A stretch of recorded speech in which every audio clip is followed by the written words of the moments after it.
Hi යාළුවනේ මං හිතනවා ඔයාලා හැමෝම සතුටින් පරිස්සමෙන් ඉන්නවා ඇති කියලා.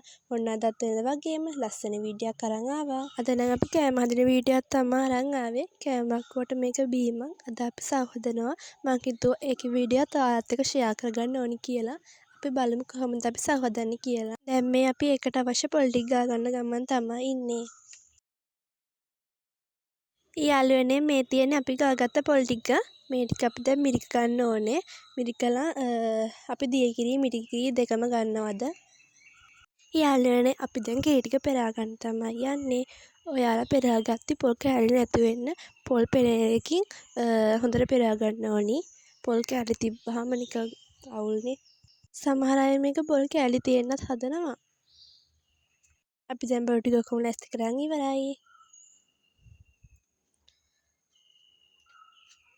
මේ තියෙන අපි අද ගත්ත මුට්ටිය. මේකට මුලින්ම අපි සව් ටික දාගන්නවා.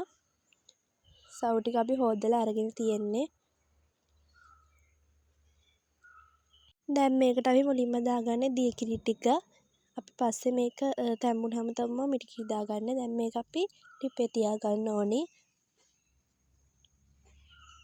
ඔයාලා මේකට ගොඩක් ගින්දර දාන්නත් එපා. මද ගින්දර දාන්න. 1 hour later. දැන් මේක ඔයාලා දකින්න විනාඩි 10ක විතර පස්සේ මේක දැන් ටිකක් හොඳට තැම්බිලා තියෙන්නේ. මේක තව ටිකක් තැම්බෙන එකක් තියලා අපි මේකට මිරිකිරි ටික දාගන්න ඕනේ. දැන් අපි මේකට මිරිකිරි ටිකයි සීනි ඔයාලගේ හස්තේ පදමට සීනි ලුණුයි දාගන්න ඕනේ. දැන් මේක කරලා හොඳින් කලවම් කරලා තව විනාඩි 5ක් විතර ලිපේ තියාගන්න.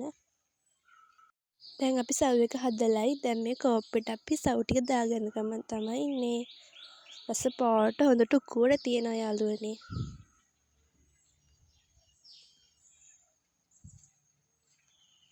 ඔයාලත් හදලා බලන්න. අපි තවත් දවසක ලස්සන වීඩියෝ එකකින් හමු වෙමු. එතකන් ඔයාලා හැමෝම පරිස්සමෙන් ඉන්න.